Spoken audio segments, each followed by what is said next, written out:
Kakashi ரெண்டு எதுக்கு கொலை பண்ணான்றதை இந்த வீடியோவில் பார்க்க போகிறேன். அதுக்கு முன்னாடி உங்களுக்கு கக்காஷி பிடிக்குன்னா லைக் பண்ணிக்கோங்க. அதே ஒபிட்டோ தான் பிடிக்குன்றவங்க மறக்காம சேனலை சப்ஸ்கிரைப் பண்ணிக்கோங்க. பார்க்கலாம் எத்தனை பேருக்கு பிடிக்குதுன்னு. இந்த வீடியோ ஆடியோவை ஃபுல்லாக பாருங்க.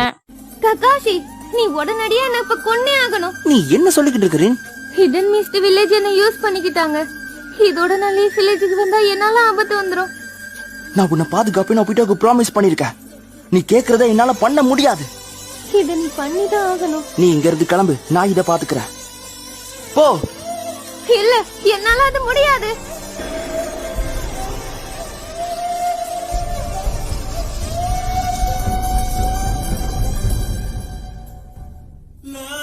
ரெண்டுக்குள்ள 3 டைம்ஸ் இருக்கனால அதை வச்சு நம்ம வார் பண்ணலாம் அப்படின்ற மாதிரி யோசிச்சிருக்காங்க. ஆனா ரெண்டுக்கு அதுல இஷ்டமே இல்ல. அவளால யாரும் சாகக்கூடாதுன்னு நினைக்கிறா. அதனாலதான் கக்காஷியோட சிடோரியில வந்து விழுந்தா. ஹிடன் மிஸ்ட் வில்லேஜ் மேல போட வேண்டிய சிடோரியை மேல போட்டுருவா. அதனால ரின் இறந்து போயிருவா.